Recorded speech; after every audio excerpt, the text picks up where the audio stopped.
vídeo de hoje é para responder a pergunta enviada pelo Roberto Mirabelli. Mas, professora, as viagens de Paulo não são fantasias? O livro de Atos não é teologia? A pergunta do Roberto é muito boa porque ela abre para várias discussões.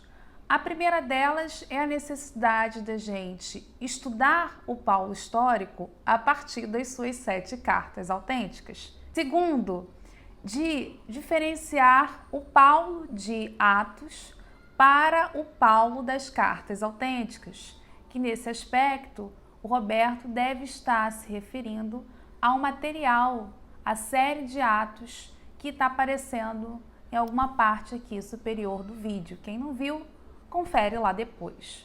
E que de fato é um texto produzido por um autor que não conheceu Paulo, que fabrica um novo Paulo.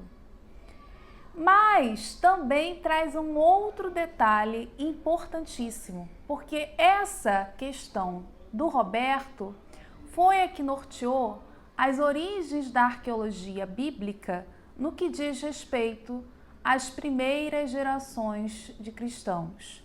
No particular, a arqueologia bíblica nasce ali no século XIX com o apoio de religiosos cristãos do tipo fundamentalista, com o intuito de provar que Atos dos Apóstolos é um texto de história. Na verdade, um texto de história mais confiável do que qualquer relato produzido por um autor, um historiador da antiguidade. E é sobre isso que nós vamos conversar hoje.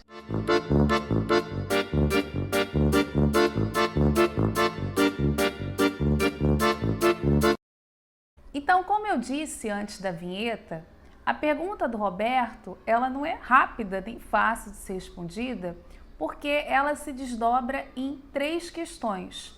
A primeira delas é a importância da gente ler as 7 cartas autênticas de Paulo. Essas 7 cartas relatam um Paulo que está junto com seus colaboradores, como Tito, Febe e Barnabé, viajando, circulando por essa antiga bacia mediterrânea. Recomendo-vos a nossa irmã Febe, sendo ela diácono na Assembleia de Cencreia, para que a recebais no Senhor de um modo digno dos santos, e assistia em qualquer assunto em que ela precise de vós, pois ela também se tornou uma protetora de muitos e de mim próprio. Romanos 16, 1-2.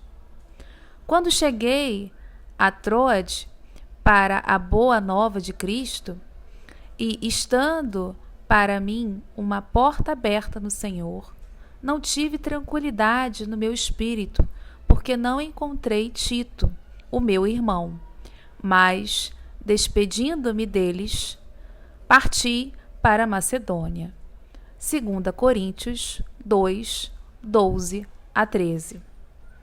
A minha defesa contra os que me criticam é essa: não temos nós direito de comer e de beber?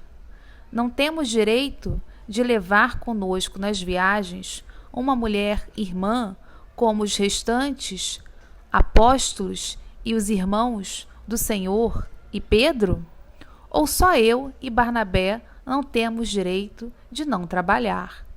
1 Coríntios 9, 3-6. Então, podemos afirmar que o Paulo histórico, de fato, realizou viagens com o intuito de fundar comunidades, conhecer, como é o caso da comunidade estabelecida em Roma, que já existia antes mesmo de Paulo, ou mesmo de averiguar a que tantas andam as comunidades fundadas por Paulo. Em outras palavras, com fins missionários.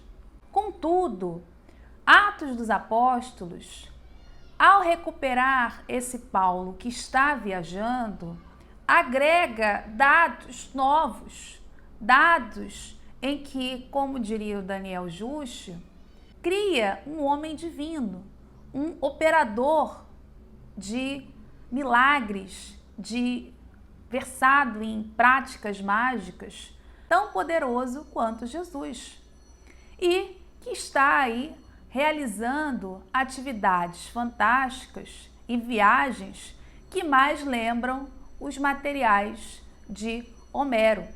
Aliás, a narrativa toda de Atos, segundo dados de McDonald e que a gente já explorou aqui no canal, são inspirados, são pautados nesse material de Homero. Também, quem aí não conferiu a playlist sobre a série Atos dos Apóstolos, está aqui aparecendo em tela e vocês podem assistir depois para entender melhor a questão.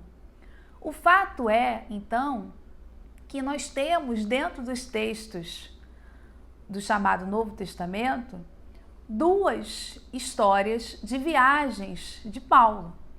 Uma viagem relatada ou viagens relatadas nas 7 cartas autênticas de Paulo, em que ele não está sozinho, ele nesse processo está com a sua rede de colaboradores.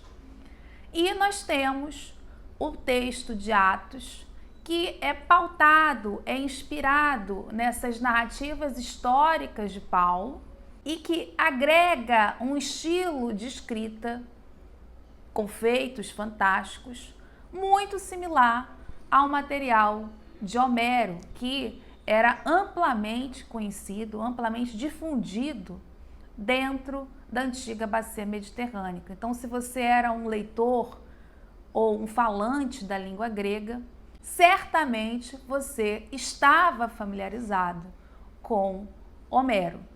Desde os primeiros anos, as crianças que iniciam seus estudos são amamentados no ensino de Homero. Pode-se dizer que, enquanto ainda estávamos enfaixados, sugávamos de seus épicos. Como um leite fresco, ele ajuda o jovem e depois o adulto em seu auge.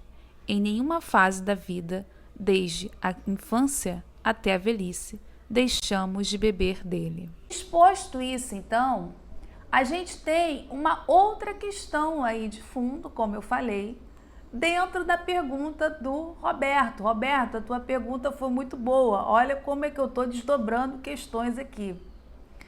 Que é o fato de que, a partir do século XIX, momento em que nós temos um ambiente de laicização, um ambiente de avanço das ciências modernas, nós temos aí uma reação por parte de religiosos de países ocidentais, sobretudo países europeus, que começam a investir em financiamentos na região, ou melhor, nas regiões da África do Norte, Israel e Ásia Menor, com o intuito de provar que a Bíblia tinha razão.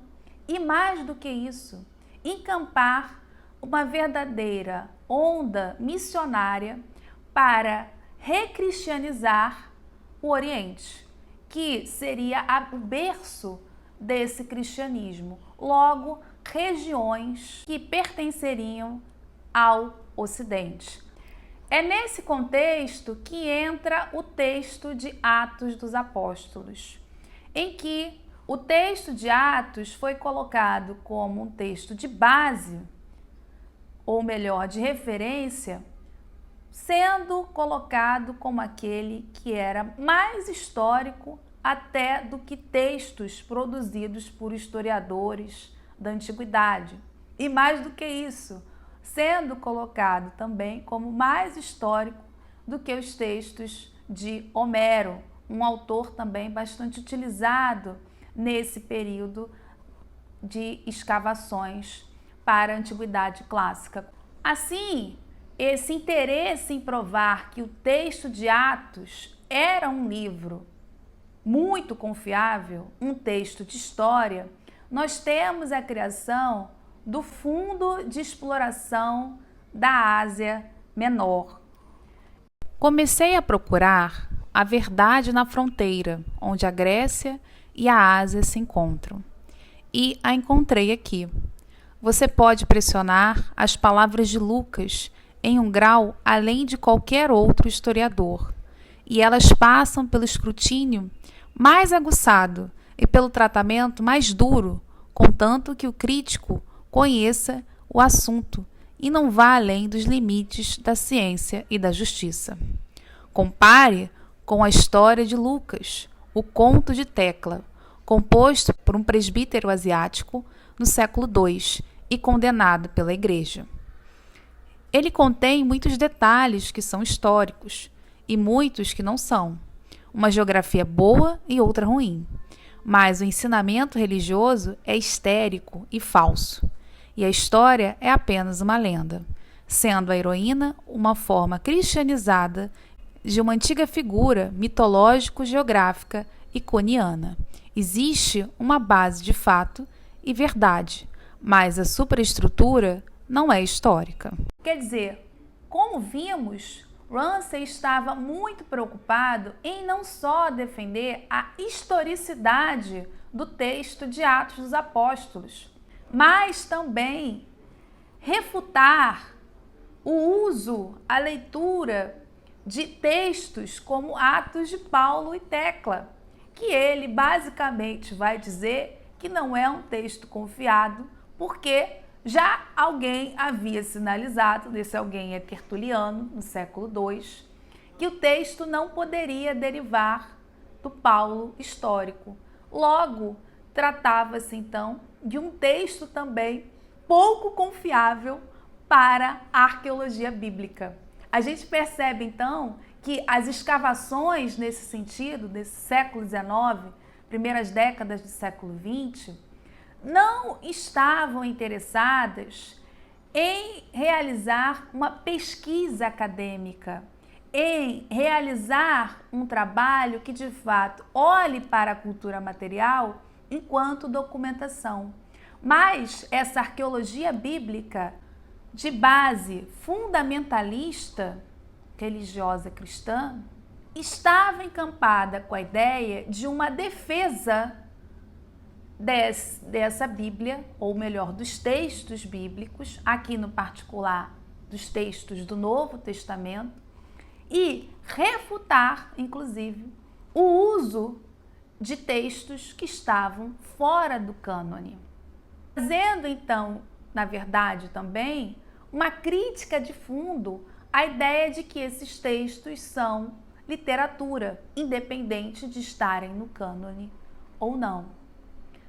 Ora, uma leitura radicalmente diferente da que vocês estão vendo aqui no canal, ou que vocês podem ver de outros colegas historiadores que também trabalham com essa percepção que tudo é documento. O que nós vemos é Ramsay adotando uma perspectiva bastante confessional, bastante religiosa, onde teriam textos heréticos e outros textos ortodoxos, sendo esses textos ortodoxos os únicos que deveriam ser feitos para mapear essas viagens de Paulo.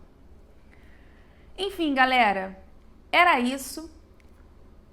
Deixem um like, compartilhem esse vídeo com os amigos de vocês, se inscrevam no canal e vocês também podem se tornar membros, apoiadores aqui mensalmente do meu trabalho. São 3 categorias, só escolher de vocês. E até a próxima!